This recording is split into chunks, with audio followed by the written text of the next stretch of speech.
I will give the floor to Mrs. Tulia from the United Republic of Tanzania.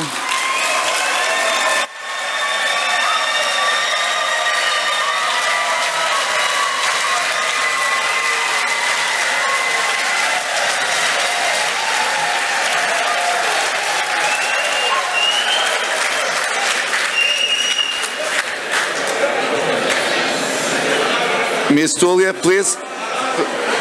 My name is Tulia. I'm the Speaker of the National Assembly of Tanzania. I am a lawyer, an advocate, and I have a PhD in law.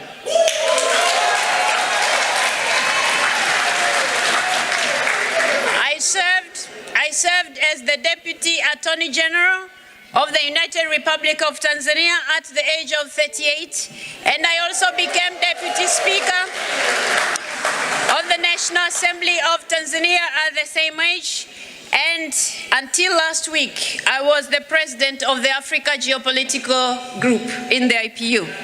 I'm humbled by the endorsements made in support of my candidature from the East African Community, the Southern African Development Community, and the African Union. Colleagues and friends, I'm acutely aware of the weight of responsibilities of the office and multiple challenges that the world is facing today, ranging from the effects of climate change, interstate conflicts, poverty, and the threats of peace and security that have wide-ranging ramifications for developed and developing countries alike.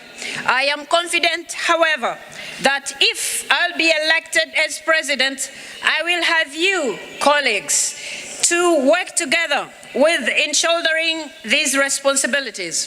From the time I became one of the leaders of IPU, I have had the opportunity to collaborate with you to realize IPU's shared values of peace, justice, tolerance, respect, and solidarity.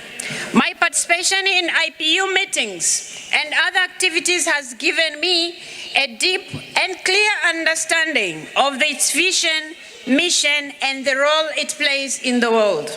As the immediate past president of the Africa Geopolitical Group in the IPU, I'm proud of our contribution towards achieving the objectives of the IPU, especially in addressing the challenges facing the world with a view of ensuring sustainable development. The knowledge and experience I have gained over the years has elevated my leadership skills to the next level.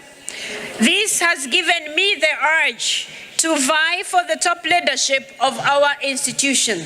It is with deep sense of humility that I stand before you to request for your total trust and support for my candidature for the position of President of IPU.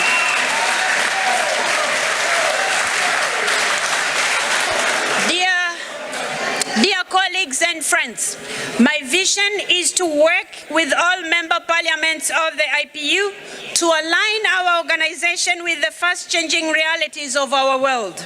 In that regard, if elected, I will have a number of priorities that I believe will be key in making our organization work effectively for its membership.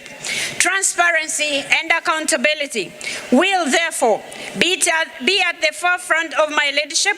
In this dynamic world, IPU must be relevant to its membership and the world in general. We will therefore work with its members to initiate reforms that will contribute to peaceful coexistence and global prosperity. In realizing this vision, it is necessary to ensure effective participation and representation of all geopolitical groups in the organs of the IPU. It will therefore be critical that we undertake regular consultations within and between geopolitical groups. Dear colleagues and friends, Dear colleagues and friends, no organization can be efficient and relevant if it is not inclusive in its work and structure. If I become IPU president, I will champion equitable representation in national parliaments with a particular focus on women, youth, and other marginalized groups. Agendas such as artificial intelligence and its impact on democracy, human rights, and good governance will be given appropriate attention in our discussions. Overall, my leadership will work tirelessly to contribute towards a more inclusive, sustainable, and peaceful world. IPU has objectives and values that are shared with other global and regional institutions. Hence, my duty shall be to strengthen the IPU's cooperation with the United Nations, regional interparliamentary organizations, and other key stakeholders. Dear colleagues and friends, in leading this organization, I shall always be guided by the decisions and resolutions of the IPU. Implementation of these will be an important tool to ensure that IPU attains its objectives and stays on course as envisioned by its members. This thus ensuring effective implementation of our strategic plan of 2022 to 2026, which seeks to make sure that the IPU is more inclusive and our national parliaments as well. Ladies and gentlemen, as I conclude, it is also important to make sure that our finances are in good hands, and we take care of our finances in the sense that the IPU has to always be at the forefront into looking into the finances of the contributors and making sure our money is always safe. Ladies and gentlemen,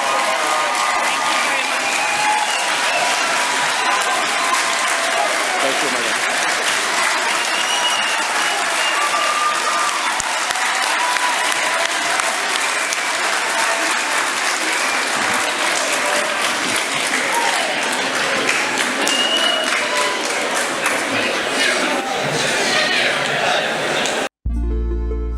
Naitwa Joyce Hamengton Mazige, ni mmiliki wa Home Beauty Saluni. Saluni yetu inajihusisha na masuala ya urembo wa wanawake. Tunasuka nywele za aina zote, tunapamba maharusi, tunafanya simple makeup na full makeup.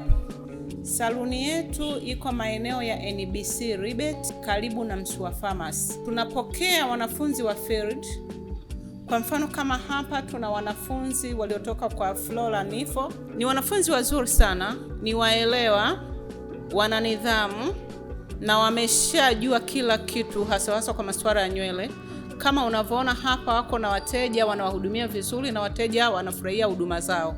Wanafunzi wa Nifo Beauty College wana nidhamu nzuri, na pia kwa upande wangu naona pia hapa saluni wamenirahisishia baadhi ya kazi, kwa sababu wanapofanya field si kwamba wanalipwa. Wanafanya field bure, wanajihudumia kila kitu, lakini pia wananisaidia kwa kazi za kuwahudumia wateja wangu na wanafurahia huduma pia za Home Beauty. Napenda ni washauri wazazi wenye mabinti, msikao nao nyumbani, wapelekeni Nifo Beauty College wapate mafunzo. Nasi Home Beauty pia tutawapokea kwa ajili ya kuwapa uzoefu zaidi.